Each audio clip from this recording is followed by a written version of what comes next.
आज़ाद कश्मीर की खूबसूरत वादी दमन पकोनार की रूहानी शख्सियत बाबा राय दी रूप बादशाह भी अहले कश्मीर के खास बुजुर्ग हैं, जिनका मज़ार दमन राय आबाद में मौजूद है। आज़ाद कश्मीर में ज़्यादातर इन्हीं की ही ख़ानदान के लोग आबाद हैं और बाबा राय दी रूप अपनी करामात की वजह से पूरे आज़ाद कश्मीर और पाकिस्तान में भी मशहूर हैं। कहा जाता है कि इनके मानने वाले पाकिस्तान भर में मौजूद हैं और इनके मज़ार पर रूहानी तस्कीन के लिए हाजिरी देते हैं।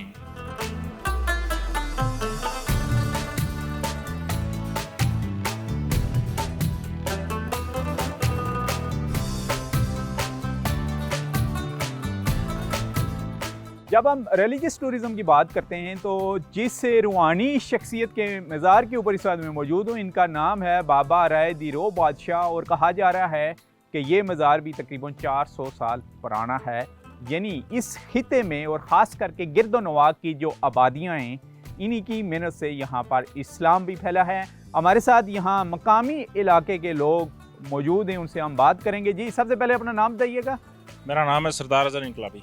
अच्छा, सरदार अजहर साहब बताइएगा सबसे पहले इस मज़ार के बारे में और इस गांव के बारे में। आप जिस मकाम पे यहाँ खड़े हैं, ये हमारे जद अमजद हैं और हमारी ये तारीख़ जो है 400 साल पुरानी तारीख़ है। अल्लाह की मेहरबानी से इन 400 साल तारीख़ के अंदर जो हमारे ये जद अमजद हैं, इनकी औलाद इस इलाके के अंदर स्पेशली हमारे यहाँ 2 गाँव हैं। एक गाँव का नाम है दमन और दूसरे का नाम है पखोनार।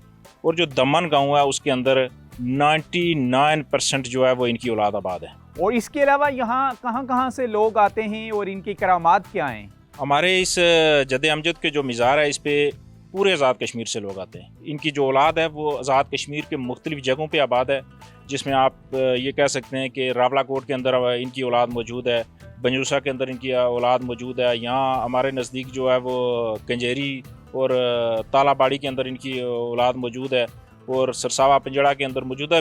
और आप ये समझ सकते हैं कि जो हमारा पाकिस्तान के अंदर भी लोग आबाद हैं, तो बहुत दूर दराज से लोग यहाँ आते हैं। करामात क्या क्या हैं? लोग आके क्या हाजत यहाँ पर करते हैं जो उनकी पूरी होती है, दुआएं मांगते हैं इस मज़ार पर आके? यहाँ पे चूँकि जो भी लोग यहाँ कोई जो मन्नत मांग के आते हैं तो वो उनकी मन्नत पूरी होती है। और सच्ची बात यह है कि हम चूँकि बहुत छोटे थे, हमने अपने आबाओ अजदाद से ये बात सुनी है।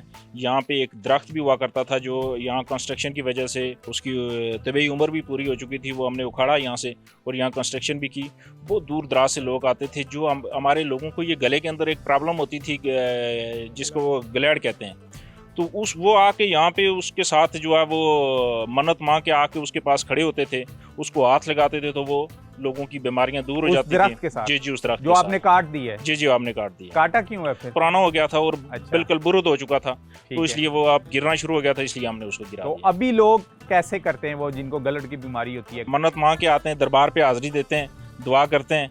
तो यहाँ पे हमारे पास ये एक हमारे जद अमजद की एक पानी का मटका मौजूद है, वो उसको आके लगाते हैं, गले पे भी लगाते हैं और मुख्तलिफ बीमारियों के हवाले से भी शिफा के तौर पे इस्तेमाल करते हैं, तो वो ठीक हो जाते हैं। और वो ठीक हो जाते हैं। जहाँ इनकी बहुत से बेशुमार करामात हैं, वहाँ पे एक करामत इनकी ये भी है कि जब इनको दफन किया गया तो इनके साथ डाल, तलवार और खन्ना, ये 3 चीज़ें इनके साथ दफन की गई। उसकी वजह क्या है, क्यों दफन? उसकी वजह यह है कि कहीं कत्ल हो जाता है बाबा जी की औलाद में से स्पेशली, तो आज तक किसी बंदे को सज़ा नहीं हो सकी, वो बरी हो जाते रहे। ये इनकी सबसे बड़ी जो करामत है वो ये है हमारे नज़दीक। यानी इनके वसाल के बाद भी? जी जी, इनके वसाल के बाद भी उनके ऊपर मुकदमे कायम होते रहे? मुकदमे बनते रहे, लेकिन बरी हो जाते रहे बाइज्जत तरीके से हमारे लोग। क्या वो मज़ार पर आके दुआ करते रहे या बाकायदा कोई क्या? ये हमारे बुजुर्गों की करामात हैं। इन्होंने ये कहा हुआ है कि मेरी नस्ल में से किसी आदमी को सज़ा नहीं होगी, और अभी तक नहीं हो रही? अभी तक नहीं हो कितनी मिसालें यहाँ पर मौजूद हैं गाँव में? बेशुमार मिसालें हैं। एग्जाम्पल आप अगर कहें तो मैं 100 से ज़्यादा जो एग्जाम्पल आपको दे सकता हूँ।